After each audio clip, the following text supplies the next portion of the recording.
Hey guys, it's Typical Batteries here, and welcome back to another video. So today, I'm doing a deck profile about Subterror deck, and sorry if I'm, sorry guys if I'm like really fumbly, because I only have one hand to do this, so yeah, sorry the camera's so far in, but I only have one hand to do this, so I have to do this one-handed. But the Subterror deck is just like a flip deck. You use mainly your behemoths, because your behemoths can summon, flip face down, and then activate more effects, spam more behemoths on the field, and then put them face down. What I do is I just shuffle my monsters. I know it's cheating, but I shuffle my monsters just so they don't know where they are. So let's just get started with this deck profile. A priority, but also with the new support from the gurus in the deck, it's like really awesome. Yeah, the gurus help a lot, but I don't have. I'm missing some cards in the deck, so don't yell at me if I don't have some cards, if I have weird cards in there. So like, yeah, let's just get started. Start off, I run 3 Subterror Fiendus. Now Fiendus is a really good hand trap, because its effect is during the either player's damage step, when an opponent activates a card effect, you can send this card from your hand to the graveyard and target one Subterror monster you control, negate the activation, then change the target monster to the face down defense position, and you can target face up monster you control, change the face down defense position. If you do, space on one Subterror monster from your hand or graveyard and face up or face down defense position. You know the effect of Subterror Behemoth. I'm sorry, not Subterror Behemoth, Subterror Fiendus once per turn. So I'm just really tired. But anyway, Subterror Fiendus is basically a free flip face down and then spam to the field. So yeah, Fiendus is a really good card. I'm sorry if I'm talking a lot, but like I'm kind of really sick, so I can't really do much about it. But anyway. So yeah, 3 Fiendus you run in the deck just for a good hand trap. Next, another good hand trap in the deck, you run 3 Nemesis Defender. Now Nemesis Defender is basically a shift by itself. Its effect is during either player's turn, when your opponent activates a card effect that targets exactly one set monster you control and no other cards. When a set monster you control is targeted for an attack by your opponent's monster, you can send this card from your hand to the grave, face up on the field to the grave. Face up on the field to the grave. Target another monster you control that would be an appropriate target. That card with attack. Oh my god, I can't speak. Card effect or attack. Now the target. Now targets the new. Oh my god, I can't read, but you get it. And if you control a set monster, it can be destroyed in battle. So yeah, Nemesis Defender is 1 good defense and 2 really good hand trap. So yeah, you run 3 Defender, but don't forget, this is only my profile. You can add some cards if you want, or remove some cards to replace some cards. So yeah, I run 3 Subterror Guru. Now this you need to run 3 of. Doesn't matter like what kind of Subterror deck you're making, you need to run 3 Guru. If you don't run 3 Guru, you're just insane. Because Guru's effect is flip, add 1 Subterror card from your deck to your hand, except Subterror Guru, target one other face-up monster on the field, change the monster, and also discard the face-up defense position. This is a quick effect, and if you control another Subterror card, you're going to use the effect of Subterror Guru once per turn. So you can be such a smart ass, and just on your opponent's turn, if you control like a Subterror card, just go, hey, I put Guru face down in your monster when they summon it, and it'll piss them off so much. But yeah, 3 Subterror Guru, yeah, 3 Guru in the deck. So yeah, this I only run 1 of. I run 1 Nemesis Warrior. People always say run at least 3, but I run 1 because its effect is during either player's turn, summon Subterror monster from your deck to the graveyard, tribute this card, and at least 1 other monster total level equals tribute or exceed the level of the Subterror monster in the graveyard. And if you do, special summon the target face up or face down defense position. If Subterror Behemoth monster is flipped face up while this card is in your graveyard, special summon this card. If you can only use effect of Subterror Nemesis Warrior once per turn. So Nemesis Warrior. Oh, sorry, my camera was down here. I'm just trying to read the effects. So yeah. So but Nemesis Warrior. So basically, it isn't powerful, but it isn't not powerful. That's why I only run 1 of it, because I wasn't really sure. So I only run 1 Nemesis Warrior. Done with the other monsters, onto the behemoths. We run 3 Subterror Behemoth Steiger Kraken. Now its effect is when flipped face up, target set cards on the field equals to the number of Subterror Behemoth monsters you control. Destroy them, and using the effect of Subterror Behemoth once per turn. And this bottom effect, every Behemoth has this effect, so I don't have to say for every other one. When a face-up monster you control is flipped face down, if you control no face-up monsters, you can place from this card from your hand defense position. In defense position once per turn, you can only change once per turn. Sorry, you can change the card to face down defense position. So yeah, Stagger Kraken, really good card, awesome. I use it a lot, well, not too much, but still I use it quite a lot. Sorry, my earphones are getting in the way, so I'll try and take them out. Now, this is only a 2-0 for me. I run 2 Dragosauri. Its effect is flip. You can activate... Oh, sorry. I keep moving my camera away. Flip. Can activate this effect. This turn, Subterror cards you control cannot be destroyed by opponent's card effect. You can use effect of Subterror Behemoth Dragosauri once per turn. So Dragosauri, for 1, is a really good card. That's why I run it at 2. But it's good, but it's not that good. That's why I only run it at 2, because it's non-destroy effect. Because if you end up flipping a face up with a card effect, or just my opponent attack it with a card, like use a card effect on it, when it's flipped, it cannot be destroyed at all. Because yeah, it's really good card in general. I run 3 Subterror Behemoth Size Glacier. Now this one, out of every single Behemoth I control, every single Behemoth I own, even over the Ultramarthus, the strongest one in my deck, I love Size Glacier the most.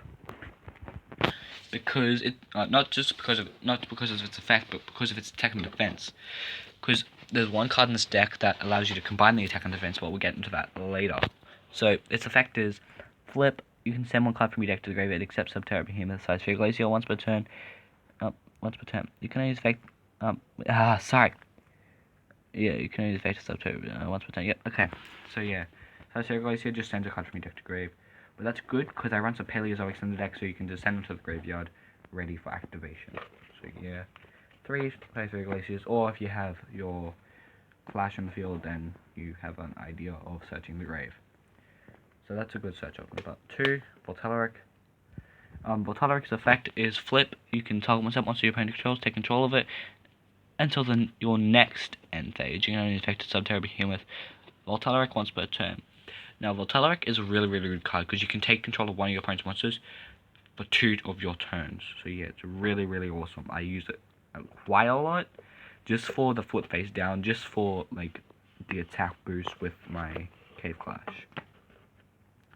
Now the rest are just 2-ofs or 1-ofs. I run 2 Behemoth Spelegeist, and its effect is flip. Target one monster on the field changes its face-up attack position if it is in defense position. Also, change its attack to 0. You can use effect of Subterror Behemoth Spelegeist once per turn. So yeah, Spelegeist is a really good card if you wanna decrease the monster's attack points, just get rid of it all. And then you can use the attack boost, attack, annihilate all, like most of the life points. So yeah, really good card in general. But okay, so what was that? I have no idea. But I only have one of these because I only got one, so I don't have any more. But I run 1 Behemoth Ultramarthus, and okay, just so you know, this is one of my rare cards. Oh, sorry, I just need to get out of sleep because it is shiny. I can't remember what to call it. Oh, my dog's barking. It's annoying. Yeah, Ultramarthus. Sorry, I got totally off topic. Just so tired. But let's continue. You can change all face attack position monsters on the field to the face-up defense position. You can only use effect of Subterror Behemoth Ultramarthus once per turn. Now, this is one of the best effects in the deck. Like, it's my second favorite out of all of them. I want to try and get this up to 3 copies of Ultramarthus. Oh my god, my dog is so loud. And I'll be back in a sec. Okay, sorry guys, that was a little longer than I thought. But anyway, Ultramarthus, yeah, good card in general. Spirit of the Forewind. I only run 1 copy of this because I very rarely get this out. I mainly either use this for a Guru, to get a Guru out, or to get a big Behemoth out. I use this on Guru, Subterror, or Ultramarthus. Those are the main 3 I use it for. If I have all 3 of them on the field, then I have no idea what the hell to use it for. That's why I don't use it at all if I have them. So yeah, Sphere of the Four Wind. It's a decent card, but that's why I only have it one, because it's not really good. Just allows you to add a flip monster from your deck to your hand. So now, finished with the monsters. I'm onto the spells now. I only have 2 spells, but technically 4 if you count the 3 Cave Clashes. Yeah, so you run 3 Subterror from Subterror Cave Clash. And in effect, all Subterror monsters you control gain 5 attack and defense.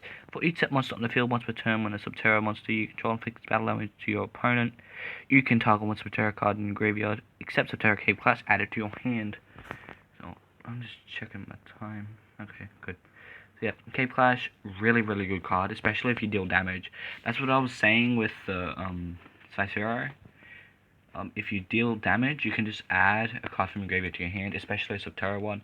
So to send like a Fiendus from your deck to your grave, deal damage, Cave Clash, add Fiendus back to hand, and then keep going. So yeah, Cave Clash, really awesome. Really good card, and I use it a lot. So yeah, good card. Now, the last spell, I run 1 Shuffle Reborn. Now, Shuffle Reborn is only for emergencies, so I don't really use it. But still, it's really good, really powerful. But I only barely even use it. I only use it for emergencies, as I said. So yeah. And then these are my Subterror traps. I run 1 Subterror Final Battle, and I only have 1 and Subcassion as well. I only have 1 of each because I couldn't find more. So I am guaranteed to get more of these. And the actual Subterror field spell I need, but I don't have them at the moment. So for now, I run 2 Final Battles and a bunch of random traps, just to help me out. But the traps do go well with the deck, I show you. I've actually won a tournament with them, but still, yeah. So yeah, Final Battle has 4 different effects. When it's activated, you can either change one set Subterror monster on the field to face up at the attack or defense position, or do the opposite of that and change it to face down defense position. You can attack and defense one Subterror monster, card English, on the field become equal to the combined original attack and defense to the end of this turn, and this turn activated effects of Subterror cards cannot be negated, which is actually really decent. Succession has 2 effects. You can either send a monster from your deck to the hand to the grave, add 1 flip monster from your deck to your hand that has the same attribute but a different name, and the bottom one, well, they're basically the same except the bottom one has you have to target one monster with a different level. So yeah, I just grab any monster at all. So I just basically use them both at once. They're both basically the same thing. So yeah, that was it for Subterror traps. I now run 2 Paleozoic Elderneer. Now these increase your monster's attack and defense by 500 until the end of the turn, and yet again, once per turn when a trap card is activated while this card's in your grave, especially when there's a normal monster. Aqua Water level 2 attack 1200, attack defense 0. Not treated as a trap if the card is summoned this way. It is unaffected by monster effects, or it also banishes during the end phase. Banish it when it leaves the field. So yeah, Elderneer. Oh, damn it, my hand's in the way. Elderneer, really good card. Really powerful. Kind of, but I don't really I use it a lot just to power up my monsters. Then it sits in the graveyard the rest of the duel. Now for the Paleozoics, continuing, I run 2 Dynamiches. I think that's how you spell it. Say it, spell it. I can't English. And its effect is toggle card in your tell on face of card on the field, discard 1 card, and if you do, banish it once per chain. Yeah, same thing. So this is a good banishing card that I use a lot. Because all I have to do is discard a card, banish it. And I have a card in my deck that recycles cards from the graveyard. So yeah. Dynamite is really powerful in general. Now, these cards, I was like thinking, put them in or take them out. Because they also flip face down when they're activated. So yeah, I run 1 Scrap Iron Statue and Scrap Iron Scarecrow. Now, Scarecrow negates attacks and then flips itself back face down. But Statue can only negate card effects that spell trap that are already face up, so you can either only negate field spell or continuous spells or equip spells. One of them 3 spells or the continuous traps or equip traps, but that's about it. That's all it can negate. If it's anything else, it can't negate it. That's what's the downfall about this card. But still, really good card. I know its bottom effect says add one junk monster, but I don't do that. That's why I only use them for the top effects. But yeah, you know what I mean. These two are really, really good cards as well. Now we're coming to a close. We have 4 cards left in the deck, so yeah, let's continue. I run 1 Jar of Everice. Now this is a second card to talk about. You can target 5 cards in the graveyard, except Jar of Everice. Shuffle all 5 into your deck, then draw 1 card. You can activate 1 Jar of Everice per turn. So yeah, Jar of Everice, good recycling card. I can recycle every card in my graveyard back into my deck, most cards in my graveyard, then draw another card. It could be a card I need, could be a card I don't need, but still, I'll take the chance with Jar of Everice. It's really, really awesome, really, really cool, and really, really good recycle and draw power, actually. Now, here's a card that is like my defender, Shift. I had to run a Shift just because, like, why not? Because, like, Shift is just like it if your opponent targets exactly 1 monster you control and no other cards with attack or with a card, spell trap effect. You could target another monster you control will be an appropriate target that attacks, spell, trap, and targets a new target. So yes, Shift, really, really awesome card. Basically like Defender, except it's a trap, not a hand trap. So yeah, really, really good. Now this is the one that pissed my opponents off the most. It's my Abyss Stingray, and its effect is Special Summon as an effect monster Thunder. Light, level 5, attack 90 to 100, defense 0. This card is also a trap card. It's based on this way, this card is going to be destroyed by battle. So one thing, I summoned it in defense mode, and because it cannot be destroyed by battle, and since it's in defense mode, I didn't take any damage unless the monster does piercing. So, that's what pisses my opponents off the most, because basically none of their monsters have piercing damage. So they get so pissed off with Abyss Stingray. So yeah, it's really, that's why I love it so much. Okay. Now, last but not least, I run 1 Nightmare Wheel. Nightmare Wheel is the card I don't really use, but I use. Because Nightmare Wheel, select one monster your opponent controls. It cannot attack or change battle position when it is removed from the field. Destroy this card. During each of your standby phases, your opponent takes 500 points of damage. That's why you need to keep this card in the field for as long as you want, and then even if it is destroyed Jar of Everice, shuffles it back into the deck, then you can reuse it again. So I feel like running 2 Nightmare Wheels just to double the threat, but no, I'll just run 1 Nightmare Wheel for now, and I'll see how things go. So yeah, Nightmare Wheel really good. And that is the end of the deck profile. If you guys liked this video, please leave a like, and if you already haven't, please subscribe, and I'll see you guys in my next video. Bye bye!